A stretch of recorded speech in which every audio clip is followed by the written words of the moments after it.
I want to talk about the kids that are going to have to go through this school, come out the other end, and you're going to guarantee me that they're going to have jobs that are going to pay the income levels, that are going to be able to support them to live in this state if we continue to drive taxes up beyond their reach. You can't even afford an apartment, you can't even afford to buy a piece of land, you can't even afford to do anything, let alone week by week paycheck with it. That was Chris Vians of Waterbury speaking to a packed crowd at the Vermont State House yesterday at the Vermont Values Under Attacks rally. Welcome to this edition of VDCTV's Friday at 4, sponsored by Procter Gas. I'm your host, Guy Page, editor of the Vermont Daily Chronicle, with our social media director, Paul Bean, and our producer, Caleb Morvan. Welcome, everybody. Welcome to Bean Studios. Yesterday, hundreds of ticked-off Vermonters crowded into the State House to hear Vians and others express a growing frustration with a legislature they say is increasingly tone-deaf to the housing, affordability, and public safety needs of Vermonters. This afternoon, we report on the jaw-dropping response this morning in the legislature to the snowballing property tax revolt. We'll read and respond to your online comments. We love it when you put in your comments. Paul, can you tell them how to do that? Yes, if you're watching live right now, there should be a little chat function. If you're either on YouTube or you're on Facebook, there is a way to do this. So we really want you to. It's always enjoyable when you join in the conversation. It should just be right below, and you can comment, and please do it. We love it when you do. And if you're watching on YouTube and you're not already subscribed, please do subscribe to us. How do they do that? There should be a subscribe button right below the video. So if you're subscribe button. Yes. Gotcha. Yes. Okay.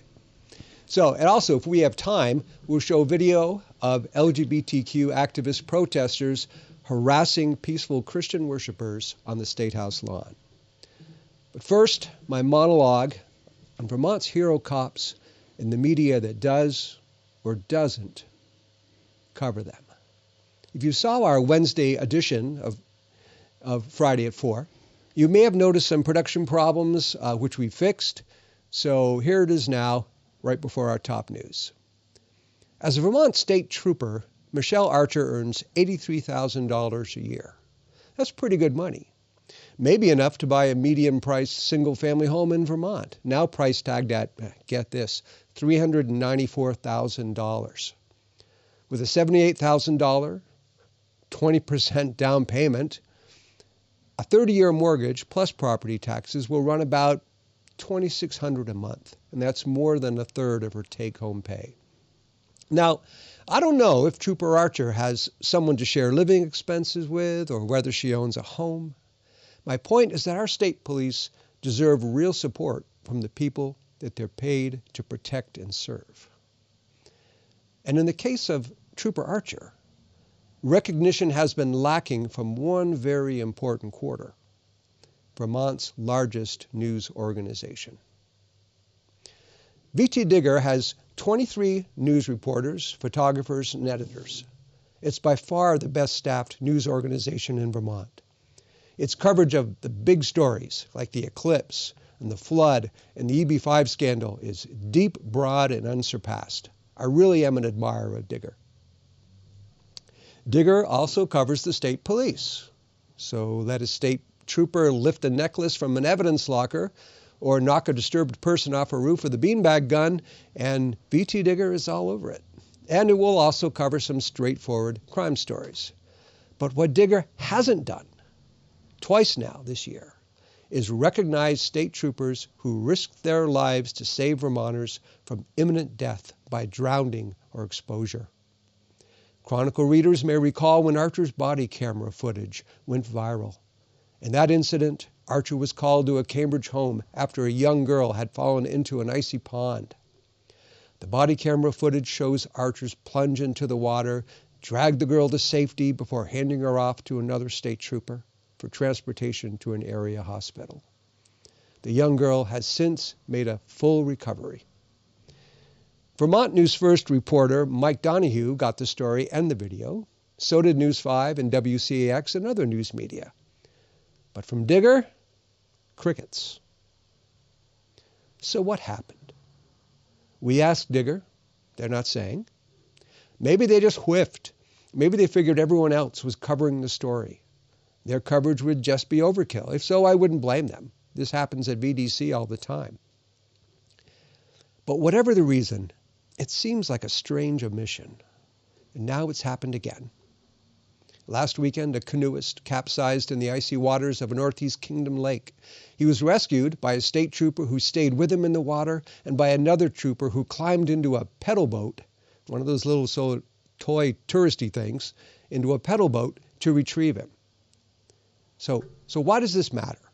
Why am I even bringing this up? Imagine you're a Vermont state cop. You know that when the VSP saves lives, the biggest news outlet in the state shrugs. But it diligently reports your wrongdoing. So as you're patrolling a back road at 2 a.m. on a Saturday night, when everyone else, except of course the crooks, is home and in bed, you're asking yourself, is this job worth it? Is this state worth it? Vermont's police leaders work hard to recruit new cops. Bennington County Sheriff James Gully sponsors an annual CSI Crime Scene Investigator Challenge for teens. The Burlington Police Department publishes catchy videos describing the career benefits of joining the force.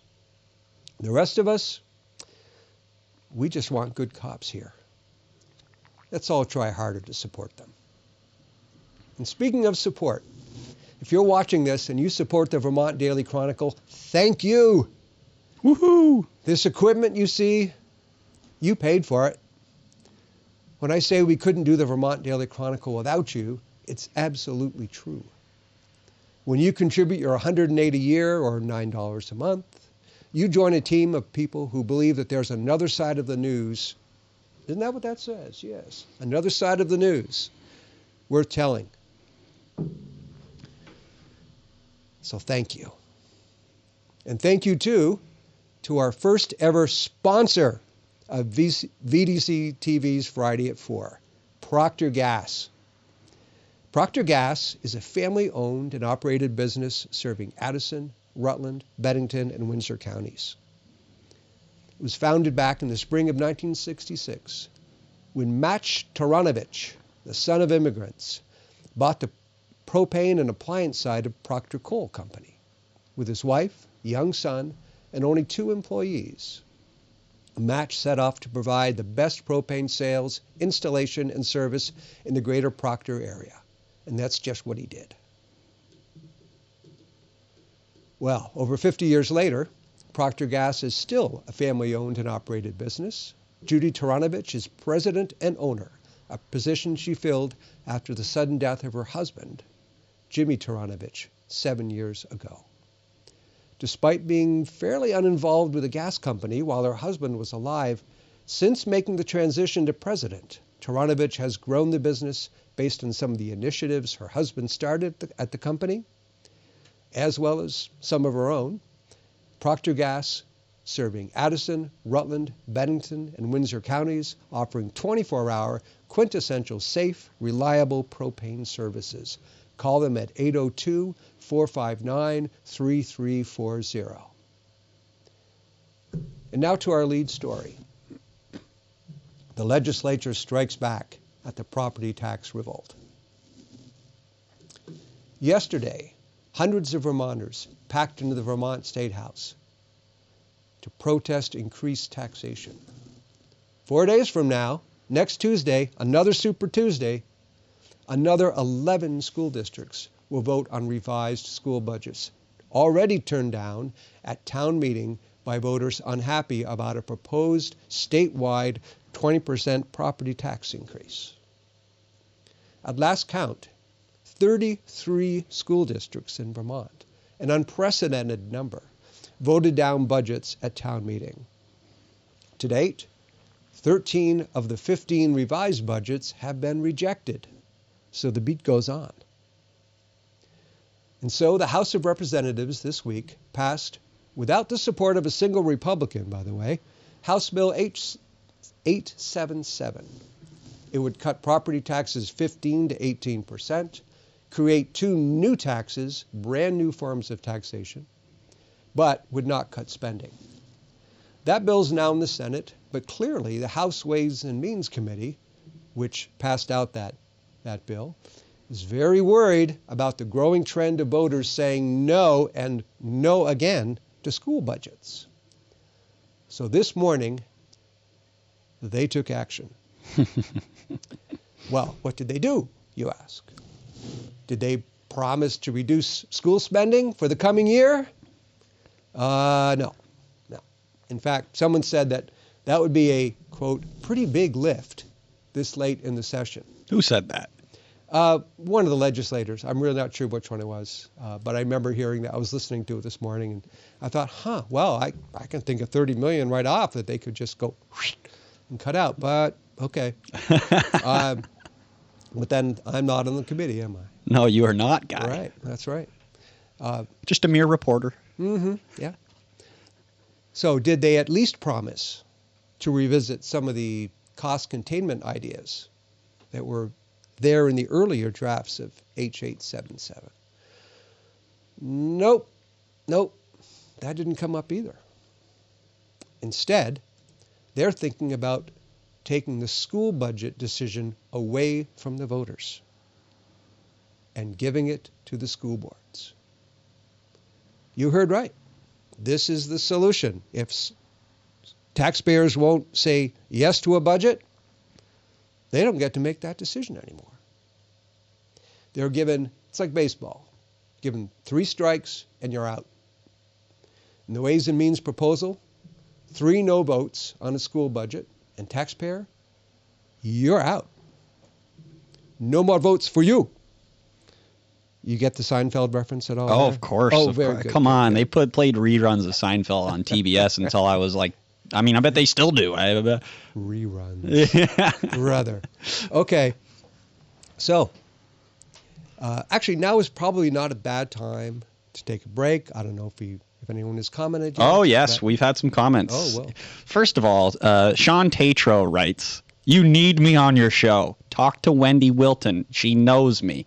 Me. I think he meant knows me. So, Okay. Do you know Sean Tatro? I know Wendy Wilton. Okay. And if she agrees, then that might be a good idea. Okay. Wendy and Sean, have your people talk to my people. In other words, send me an email. We can make that happen, I'm sure. Okay. Monique Friesen writes, "Thank you for keeping Vermonters informed. We do our best. We truly do, don't we, Guy?" We do. We have a Timothy Page. Hold on. Yeah. So Monique Friesen, if you look at that photo from the Cedar Creek room, the huge crowd photo that we had, Monique was there. I won't point her out because it would embarrass her. But Monique is one of these people who has some history, as do a lot of Vermonters, in grassroots activism. And I don't know, Paul, but I think there might be a possibility that coming out of that Vermont Values Under Attack meeting yesterday, and what happened today, that some people might just be joining together. Because believe it or not, Vermont does not have a what you might call anti-tax organization. Interesting. It has no advocacy groups. There's a lot of advocacy groups for more taxes and more spending, but there isn't a single one out there that says, oh, wait a minute, who's representing the taxpayer here? The Ethan Allen Institute, which is a lot less active than it used to be, has done some of that, but they're really not terribly active right now, and there isn't anyone else. Well, we've stolen one of their best workers. Rob Roper, of course. Well, who, of course, does his own Substack, but yes, he does. We can't thank him enough for his contribution to VDC. Rob is a great voice for literally common sense, and there's media out there, but there's no sort of grassroots organization. There's no advocacy group in the State House sitting at the committee saying, actually, as a representative of Vermont's taxpayer organization, we think this tax idea is a bad idea, and here's a good alternative. Well, I think that's what we're going to see. I agree. I think there's going to be some organization around this, because what we are seeing is increased frustration with just unbearable tax burden, Yes. truly. And we could list them off. We could go down the line.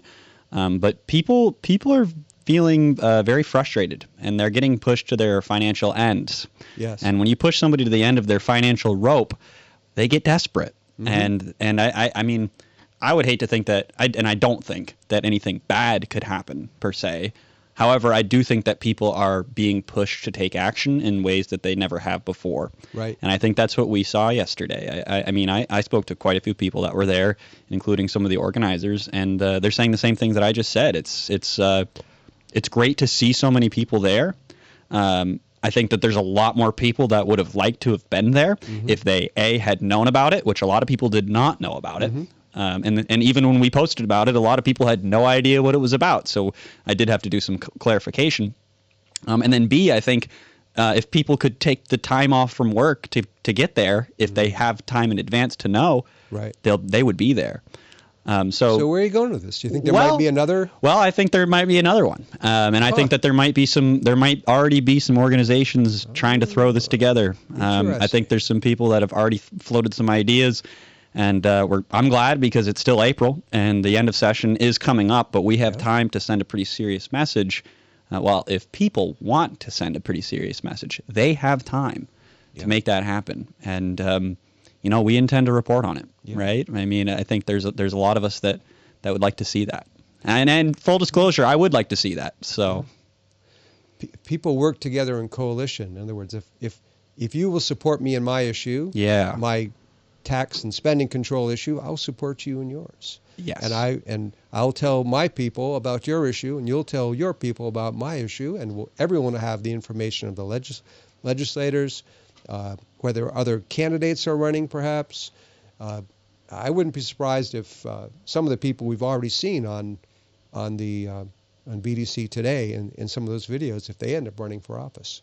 Oh, I think that there's a handful of people that out there that are considering not just running for office, but being politically engaged more than they ever have. Right. And that's kind of a big deal for a lot of people, because I mean, I know even within my own friends and family, there's a lot of people that want absolutely nothing to do with politics, because they know it's a tough business. It's a little bit of a dirty business, maybe some might even say.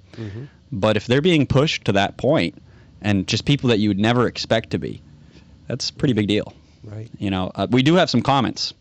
Oh, yes. Bring it on. Sure. Judy Taranovich, and she's of Procter Gas, I believe. Oh, yes. She writes, it's exactly why I laughed when they expected the check back for Act 18 Global Warming Solutions Act. Right. That was just a pat on the head. They have no intentions of not going full speed ahead.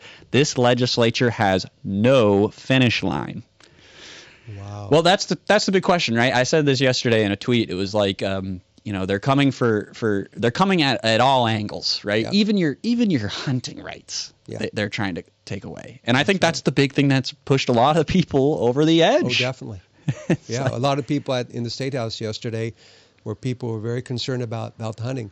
But when Judy brings up the finish line, as far as school spending, I asked the governor on Wednesday, so Governor, if this passes, or even if it doesn't, are we looking at the same situation next year for school spending and the year after that? And he said, unless some major change happens, what happened this year is going to happen next year and the year after that. Increase upon increase upon increase. So it's got to stop somewhere. As Judy says, there has to be a finish line somewhere. Well, that's just it. Where does it end? Right.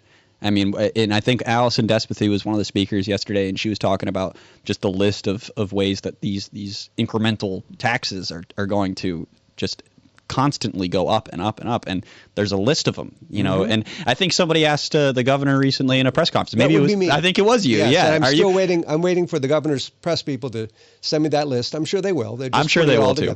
I'm sure they will too, because it's like they say. We have a hard. Even he said we have a hard time keeping track of it. So when the governor has a hard time keeping track of all the tax increases, we're in trouble, and he does. It's a very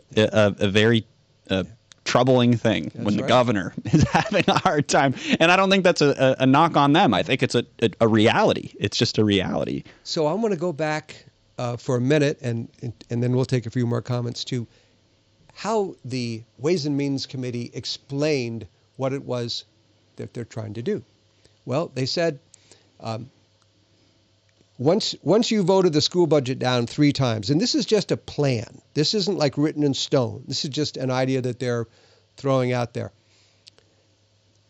Once it's voted down 3 times, the school board would be told to create a quote-unquote default budget based on a complex formula written, of course, by the legislature. They decide what the values are of this budget. But don't worry, Mr. and Mrs. Taxpayer, because overseeing the school boards will be a crack team of school superintendents and business managers, making sure that they get the math right, figuring out the, quote, long-term weighted membership and equivalent yield and all the other just strange, inscrutable terms that are thrown around in school spending. That's part of the problem, is it's just impossible to really understand. So now this default budget might lowball the latest rejected school budget, or it might be more. But if it happens, one thing we do know is we won't be the ones deciding. So about that whole thing of suddenly the taxpayers are not having the final say, the chair, Emily Kornheiser, a Democrat from Brattleboro, where the budget did pass, said, well, there is something sort of, that might tend towards anti-democratic about this. I can see that. Madam Chair, I would agree with your assessment. Some people might see that. Yeah. But she goes on to say, not to worry if the axe falls, and this is my paraphrase here, but if the axe falls, it will be on the school board's neck. She said, I quote, there's also the fact that voters voted the school board in and can vote the school board out. So there's still that sort of accountability there. So, it'll be the school board's fault, not the legislature's. Doesn't it seem convenient? A tad, yes. And Representative Julia Andrews, not Julie Andrews, Julia Andrews, a Democrat from Westford, where the voters have rejected one school budget already, seemed pretty nervous about these restive voters. She said, so I think potentially we run the risk, if we're imposing a higher budget than was voted down, of further eroding the trust in the communities. Andrews said. She suggested offering a choice between the newly computed default budget and the last rejected budget, whichever is lower. So there was a lot more back and forth. But one of the last comments was by Democrat Kurt Taylor of Colchester, who stressed that it's important to declare at some point when, quote, voters are no longer involved. He said, whichever method we choose, I think it's important that there needs to be a real endpoint where you say at this point the voters are no longer involved, where the voters have had as much chance as they can and the school board needs to take over. Otherwise, it keeps going on forever. Sorry, taxpayers. 3 strikes and you're out. Well, Paul, do we have any other comments? Yes, we do. And I think I'll keep on that note where you just were, and I'll come back to a different one. Thank you. But Ramona Rushford Emery writes, isn't there already a policy that a 3-time voted down school budget scenario means a default to an 87% of the previous year's budget? Well, there is. It isn't so much 3 times voted down. It's if there isn't a budget by July 1. That's right. The school boards are then have the option of borrowing up to 87% of the current budget year. And so instead of that, obviously worried about that scenario, how Ways and Means is saying, no, let's let the school boards set the budget. Isn't that convenient? I just can't get over it. It's just unbelievable. And you got to ask, Paul, what if voters suddenly are no longer Yeah. allowed. I had one of the first comments to this story was, all right, time for some tax refusal. Yeah. If we're not being asked anymore, then maybe we don't really need to pay our school taxes anymore. Well, wasn't our country founded on this idea, No. no taxation without representation? I think that's in there somewhere, So, isn't there, so Paul? my thought is, like, I guess this is what I'm really concerned that our legislature is just, they don't know their history, maybe? I mean, like, you guys don't understand what's going to happen if you continue to snuff out the voice of Vermonters? I mean, this is, and I'm not saying anything violent. Let me be very clear. We're not talking about some sort of, uprising. I think we are talking a peaceful uprising of people who are going to basically say, no, we're not going to pay it. And not only we're not going to pay it, but I believe that there's a lot of people within law enforcement that would agree too, that this is getting out of control. And I don't know that, people are, I think that there's a lot of people that are fearful about what the consequence of this might be. But I think people they're being pushed. Once again, I said this earlier, people are being pushed to their financial end. And when people are pushed to their end, they get desperate. And what are their options, Paul? What are their options? Yes. Say for the school thing anyway right now. What are their options? You mean as a voter or as just a citizen or as a citizen? I guess whatever. I think ultimately I would like to see obviously a certain level of civil disobedience and tax refusal is a possibility, but I think more than anything we need to make our voices heard. So that showing of people, of maybe a couple hundred people in Montpelier yesterday, should be a couple thousand. And I actually do believe that there are a couple thousand people out there or more that feel similarly. But like we said, they just don't have the time, or they don't know about it. And that was something that the people speaking yesterday, they touched on a lot, is a lot of the times by the time people find out about what's going on, it's way too late, right? I think it was John Rogers who was talking about when he was a legislator, when he was in the Senate, he was saying, he'd have people ask him all the time, mid-July, so how are things going this session? Yeah. It's like, well, the session's been over for almost 2 months. Yeah. Right. So I guess what are their options? Well, start paying attention, guys. Start paying attention. Don't let it be, come fall, you're finding out for the first time that property taxes has increased 15 to 20%, because I know that there's a certain percentage of people out there, and I'm sure they're not viewers of our show, but I'm sure there's a certain percentage of people out there that have absolutely no idea that their property taxes are going to go up. So, that's one thing I would say. Spend a little bit of time understanding the stuff. That's your option. Yeah. Any other comments here, Paul? Well, let's see. We do have some more comments. Okay. We have a comment from Monique Friesen. I'm sorry if I say that wrong. Friesen. So if the voters are out, does that mean that authoritarianism is in? That's the good question. Well, yes. I think they would say, well, we're actually giving it to the school board to decide, and the elected school board.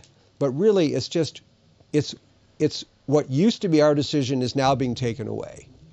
So in a sense, yes, this is more authoritarian. It's a circumnavigation around the institution that exists. They're circumventing. That is a good word. Circumventing. Yes. Is that the word? Well, I don't know. Either way. Well, they're going around it. I guess they're going around it. Yeah. Well, what else we got, Paul? Judy Tarunovich. Tarunovich. Our sponsor, remember. Our sponsor. I'm saying it wrong. Somebody told me in one of the comments. Well, I'm sorry if I'm saying it wrong. She writes, I've said this a million times. People spend more time researching the TV. They are about to put up their I said this a million times. People spend more time researching the TV they are about to put up on their living room wall than the person who is going to run their life for the next 2 to 4 years. Libby Moyer writes, under the Vermont Constitution, what does it say about our duty to educate? I know something about that, but I don't want to say the wrong thing. That may be there is something subject for another show, actually. There is a line in the Constitution that explains the responsibility of the state to educate the public. Okay. Well, again, that's a pretty deep subject, though. Maybe we'll take that up another time. Sure. So before we go, it's 4:30. Is there one last comment there that you want to read, Paul? EJ writes, don't send your children to those institutions. Put them out of business. Well, that's sort of happening anyway. Enrollment has been dropping like a stone for the last 10 years, even as the prices are going way up. And also, the absenteeism rate is now, I think I said last week, by one figure, is about 29%. It's almost 3 times as bad as it was before COVID. Wow. So the enrollment is low, but the absenteeism itself is making those numbers even lower. So, another show in the can here, Paul. Well, it's another week in the can. Another week, yes. Thank you, Caleb, for your help. And this is Guy Page, VDCTV. We will see you again at next Friday at 4, or if we have a weekday edition, we'll let you know. Yeah. Watch our media for that.